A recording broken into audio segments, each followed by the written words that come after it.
Welcome to Surfing Waves of Autism with me, Damian, and to Autism Mom Talks with my mom, where my mom and I will be talking everything about autism. If you missed the introduction video of this segment where you first meet my mom, I will put the link into that video in the description below. And also, please remember to hit the subscribe button below. Also a reminder that April is Autism Awareness Month. Today on Mom Talks, I'm talking with my mom about how she felt and what was done after my autism diagnosis. So let's get right to it today. Here is my mom, Tracy. Hi, Damian. Thank you. Thanks for having me on your channel again. And thank you, Mom, for talking to me today. Let's talk about what happened after you got my autism diagnosis. Okay. Well, we left off after we got your autism diagnosis, which we got in April, which just happens to be Autism Awareness Month, which we didn't know that at the time. So we got your diagnosis on April 12th, 2005, and they told us you had mild to moderate autism, and it was, right before your third birthday.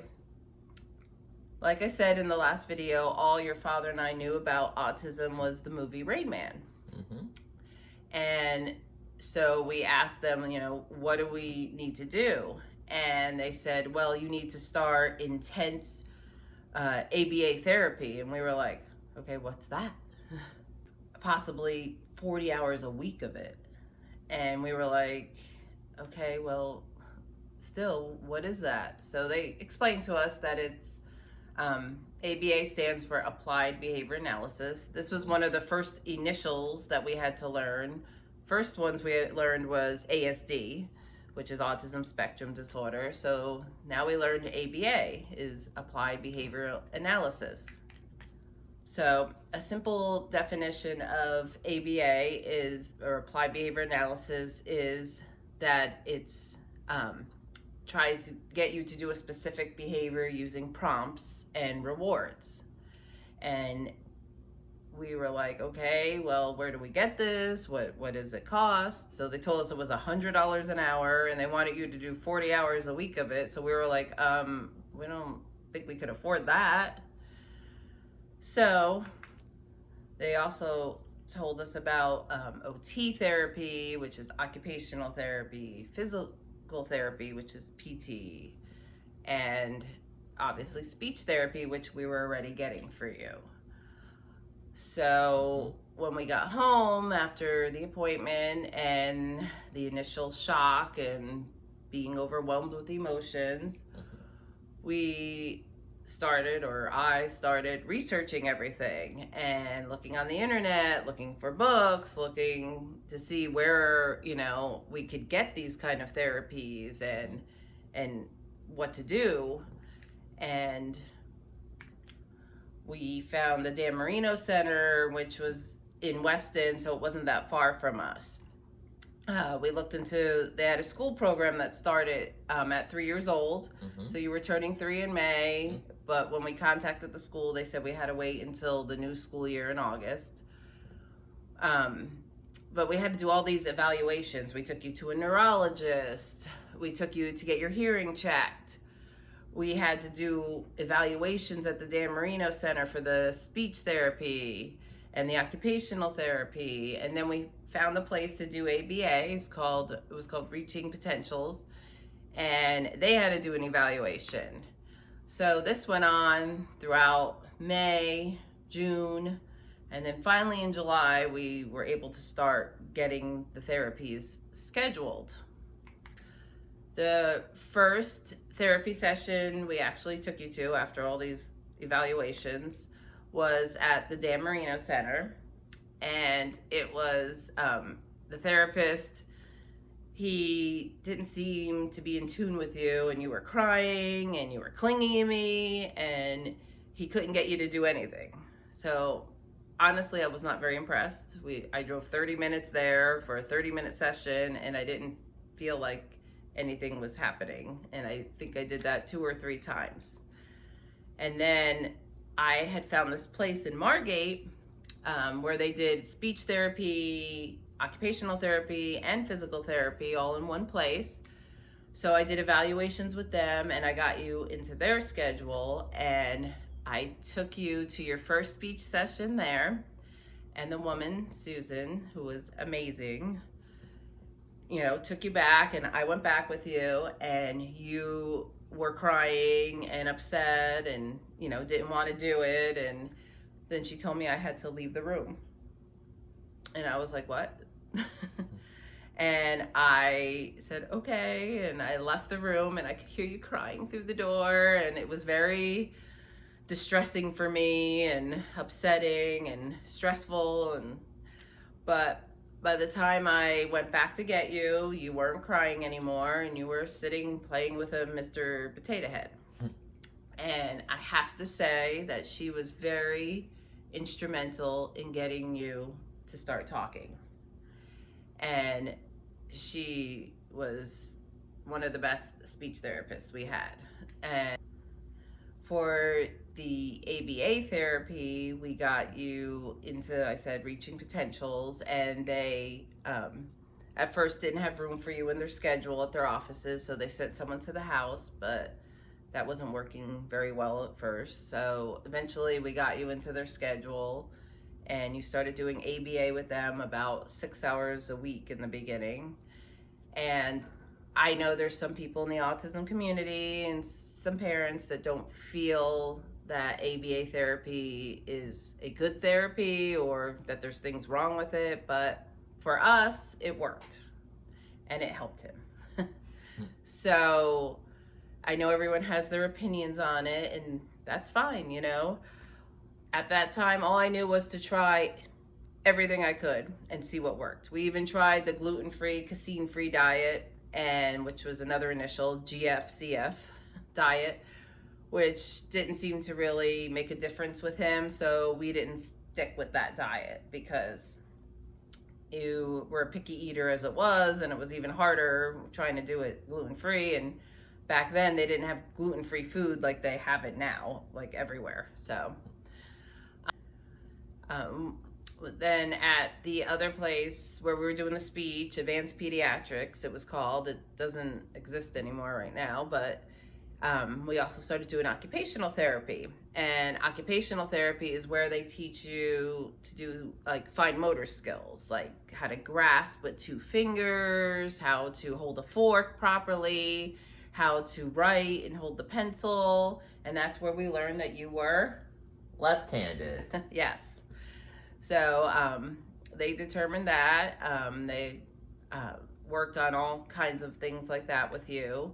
We also put you in physical therapy, but only for like 3 months. And the only reason we put you in the physical therapy was because you couldn't jump.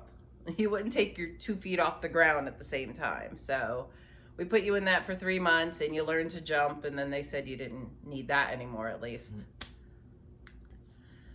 So in August, you started into the school system, and you started it was called a cluster class. And even at 3 years old, you went to school from 8 a.m. to 2 p.m. every day. Mm-hmm. And then after school, we would do all the different therapies, like a different one each day after school. And it was crazy and confusing and busy. And back then I didn't have an iPhone, or anything with like a calendar system. So I made my own calendars up. And if you look, I don't know if you can see, if I put it up, you can see how crazy busy each day was. So July 2005 is when we started Therapies. But then if you look in August, you can see every day. He would go to school. Some days I would pull him out of school a little early so we could fit in a therapy. So it was really a little hectic. And as you can see, there were so many calendars I made, and every day was filled in pretty much. Then at that point we had ABA therapy, school 8 to 2, speech therapy, OT therapy, like I said, the physical therapy just for a little bit. So then, we weren't busy enough. I found out, because to do swimming therapy. His OT therapist did like a swimming therapy on Saturday morning. So we started doing that in February of 2006. And then we started, I think it was January 2007, we started horse therapy, which is also known as equine assisted therapy. And the horse therapy, the first time I took him, we got to the stables. I had been speaking with the woman on the phone, and we get there and they had a big horse set up and a little pony. So he was looking at the horses and he was clinging to me, and he's like, and at that point he was talking in phrases and he was like, no horse, no horse, no horse. I said, okay. And she said that was normal. And so I said, okay, well, let's just go pet the horse. And so we walked over to the big horse, and he put his hand on that horse and all of a sudden turned and looked at me and said, ride horse. And I was like, okay. And they put him up on that horse, and I think I'll show a picture at the end of the video, but there he is up on this big horse, this little, kid. I was like, okay. So, and a lot of these extra therapies, I learned about them. I figured out my best resource wasn't always the internet or the books. It was other parents. And I would sit in the waiting rooms at some of these therapies, and I would talk with the other parents, and I would learn about, that's how I learned about swimming therapy. He also did a social group therapy on Saturdays.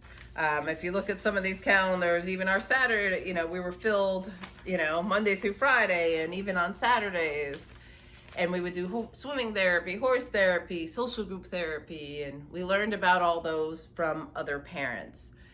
And that is your best resource. I'm telling you, if your child has just been diagnosed and you're doing your research, and in your area, like, one of the best things to do would be to talk to other parents and learn what's available in your area where you live, and that would help.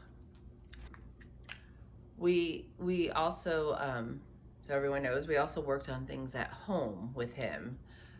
When I was trying to potty train him, he would, sit on the potty, and I had flashcards, and I would show him pictures and words, and so we were, working with him at home also as much as we could. And I also taught him sign language. I don't know all of sign language, but I know the letters. I knew the alphabet, and, little things like thank you and please. And they were teaching him little things like that anyway in the beginning.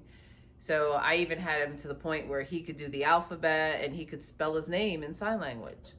But as he started to talk more, we got away from the sign language because we wanted to focus on the speech and get you to talk. Right? So, even with the 8 to 2 at school, and then from 2 to 6 therapies, and then therapies on Saturdays, we still were working at home all the time on things. With all these therapies, the first 2 years, like I said, with these calendars, was crazy. We did so many therapies, and I think that's why you're used to having a busy schedule and why you're still so busy. So after the first 2 years of all these therapies, we did discover other things, which I think we should talk about in another video, but I'll touch on it here, is we started surfing. Which is her biggest thing. And we did that because I had read about surfing, how it helped children with autism and water, the water, and he always loved the water. Loved to be in the bathtub, loved to be in the pool, loved to be in the ocean. So I saw a flyer one day for an organization, Surfers for Autism. They were putting on an event, and this was in 2008, and he was 5 years old, and we started that, and I think we'll save that talk for another video, but that was another therapy we found. And then also we did do music therapy for a little bit, trying to think. I think that was in 2007 also. We did music therapy.